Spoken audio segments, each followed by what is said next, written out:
Alright, ladies and gentlemen, so it was requested of me to make a tutorial video for Scoutly, the app you see right here. I'm going to do my best to do a brief overview right now, and then the meetup on June 6th, if you're local in the Raleigh area, I think I'm going to go in depth with this. So let's just dive right in because I don't like long videos. So first, you're going to see me open the app here, and I'm going to pause this as we go throughout. This is the download feature, so I think right here I actually back out and then tap on it again.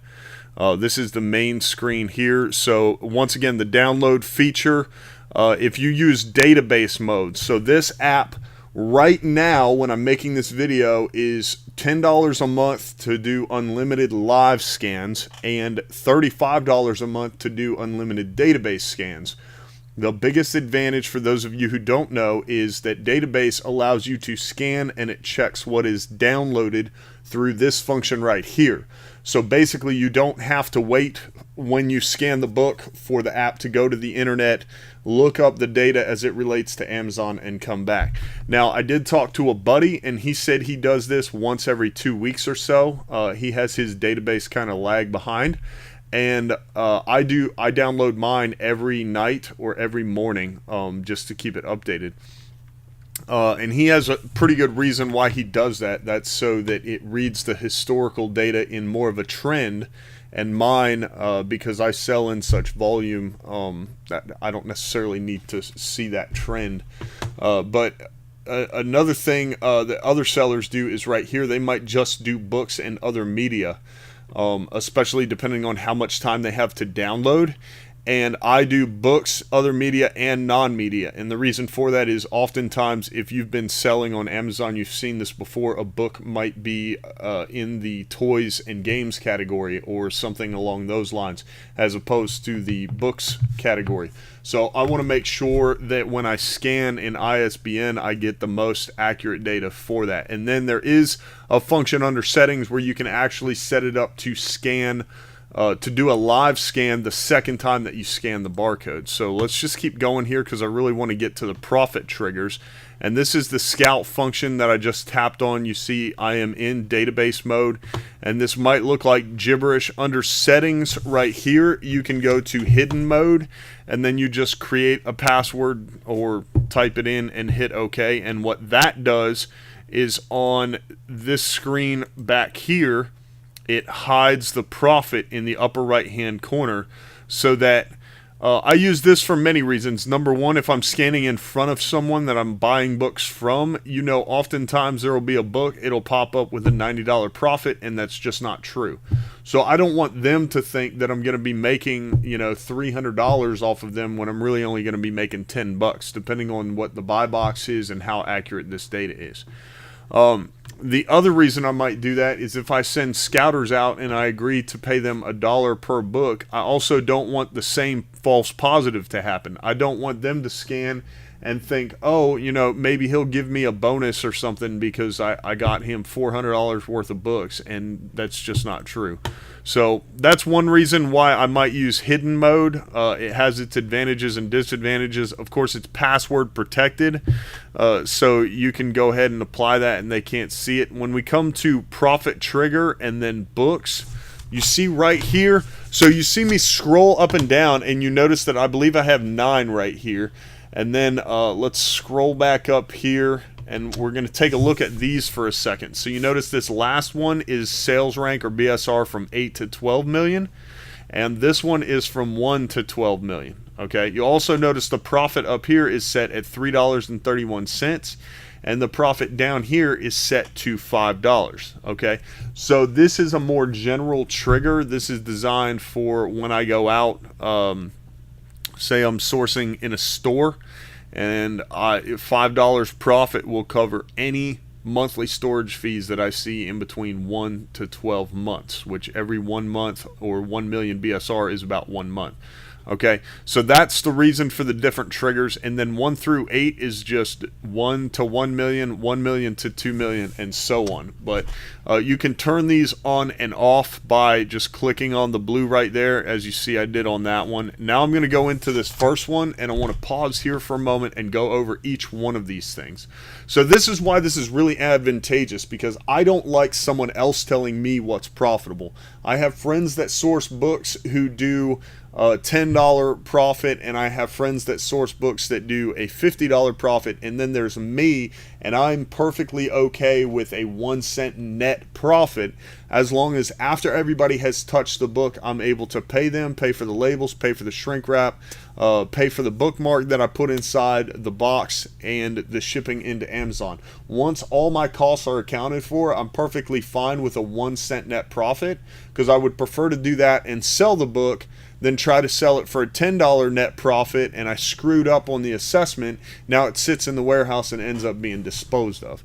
So anyways, right here under days with sales on this trigger, this is from 1 to 6 months. Okay, so this is days with sales inside of 6 months, and I just prefer not to have that on because I just don't like turning that on. It could have 1 day with sales or 180 days with sales inside of 6 months, and really all that tells me is velocity. The law of averages says that eventually a book is going to sell regardless of anything that you have set up in these triggers or your assessment.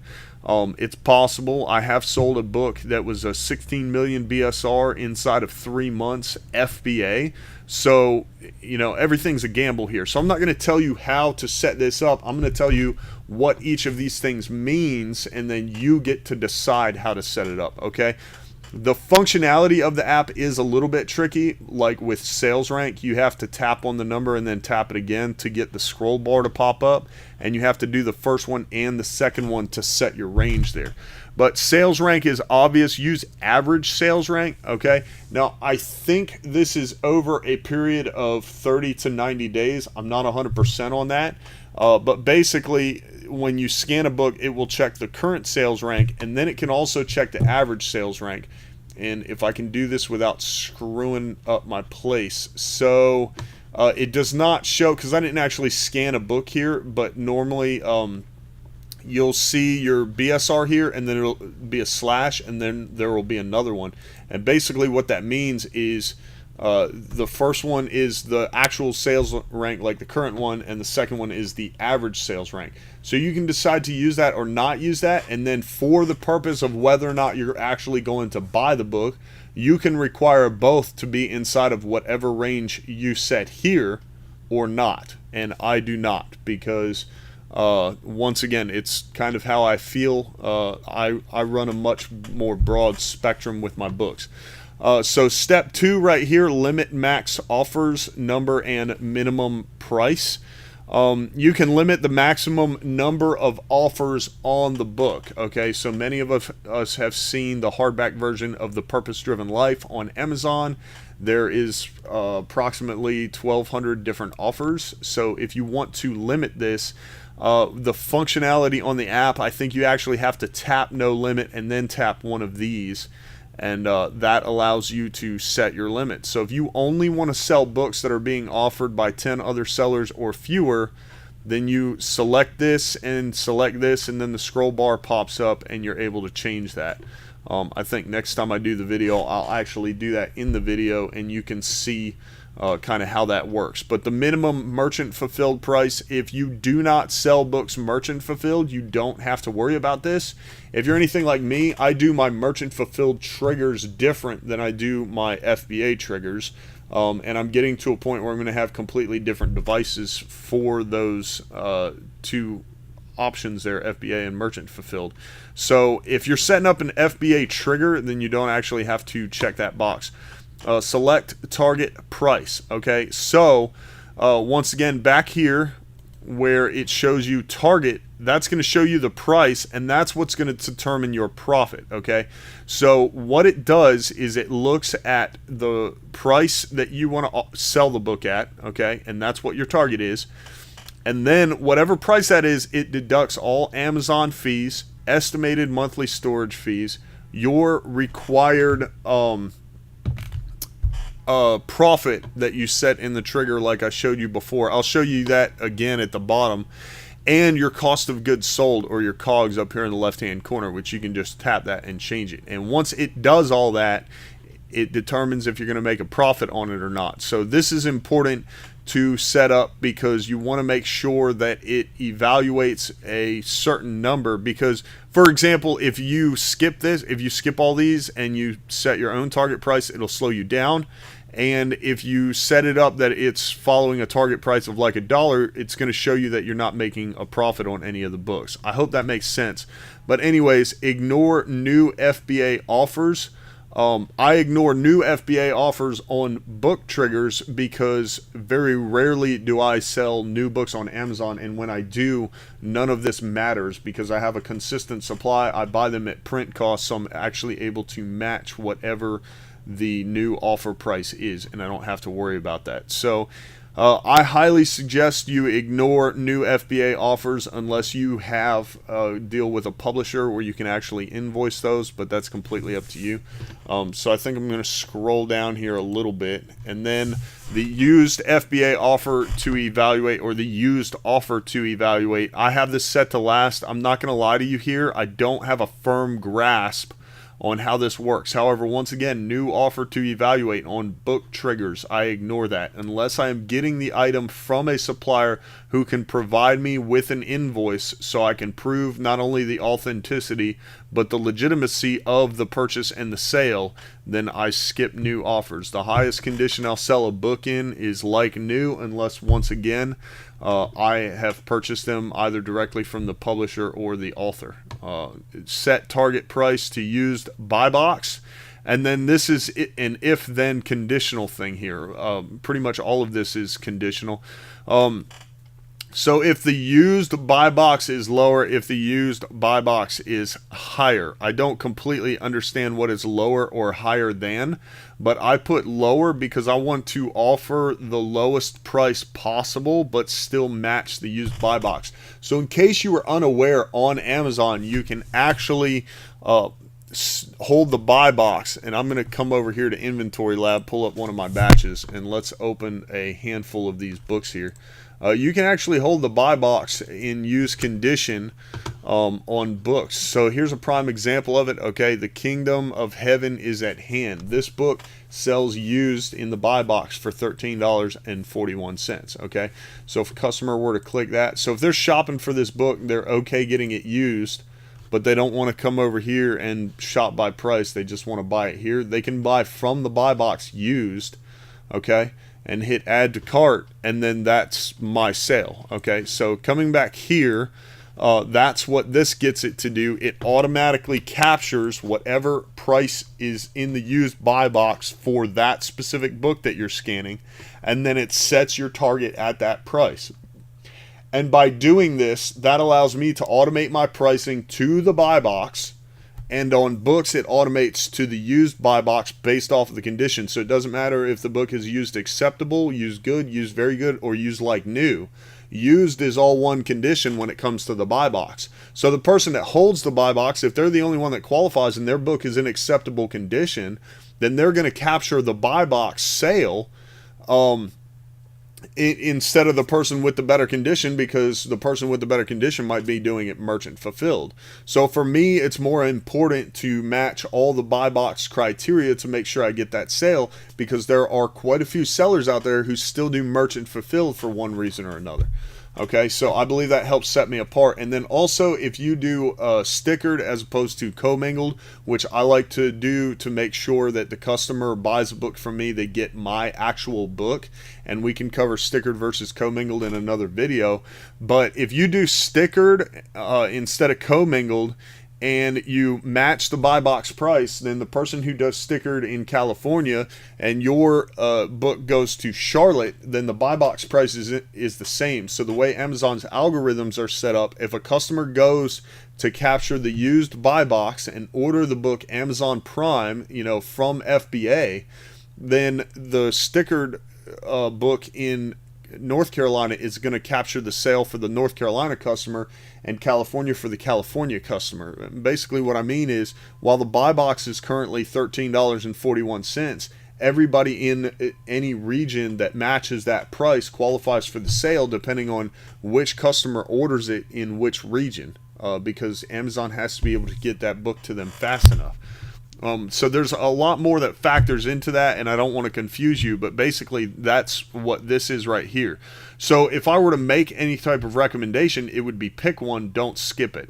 So I hope that kind of shed a little light on what in the world is going on with the buy box and the used buy box as it relates to books. Set target price to discounted new buy box or Amazon when it is lower. Okay, this is very rare. However, this is basically a safety net.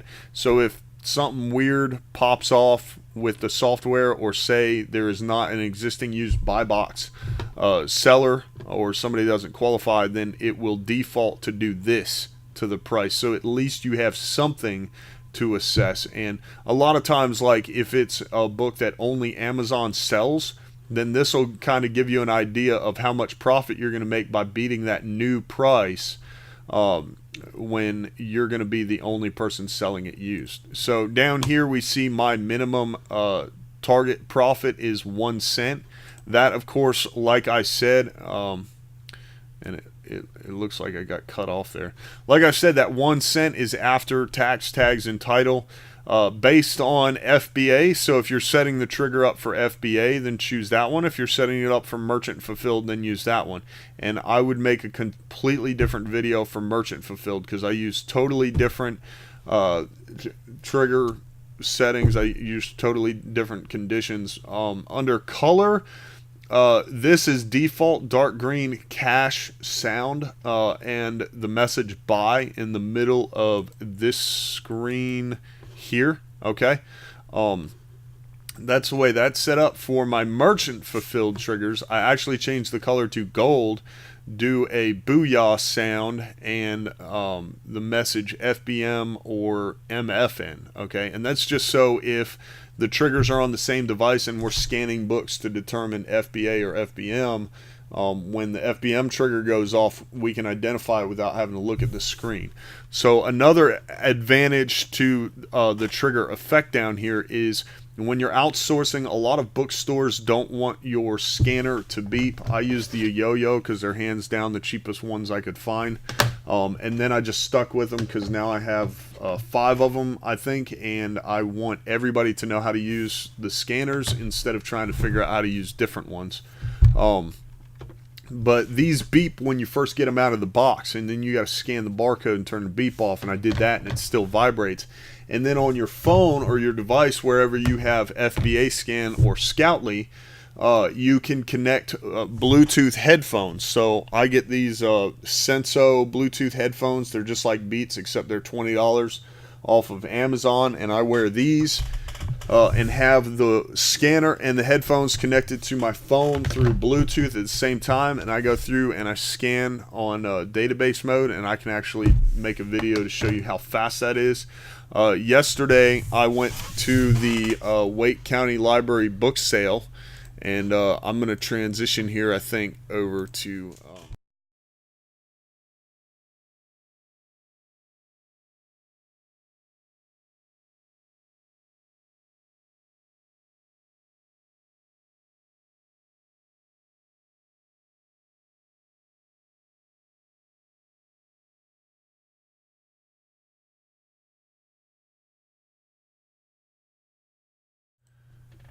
it looks like my sound went out for a second there, so I'll say that again. So if you see these books over here, there's approximately 200 or 300 books there, and I got those in a matter of approximately 2 hours using database mode. My scanner, I had my phone on my armband in case I needed to look at the screen, and I just went at it, and you scan. It's very fast. I hope this helps a lot of people. Apparently some people are using Scoutly or FBA scan and they don't know how to set up the trigger. So I hope this was helpful. If you guys have any questions or input, feel free to let me know. Give me a shout, and I apologize for what appears to be a little bit of lag on the video, but y'all have a wonderful day, and I'll see you next time.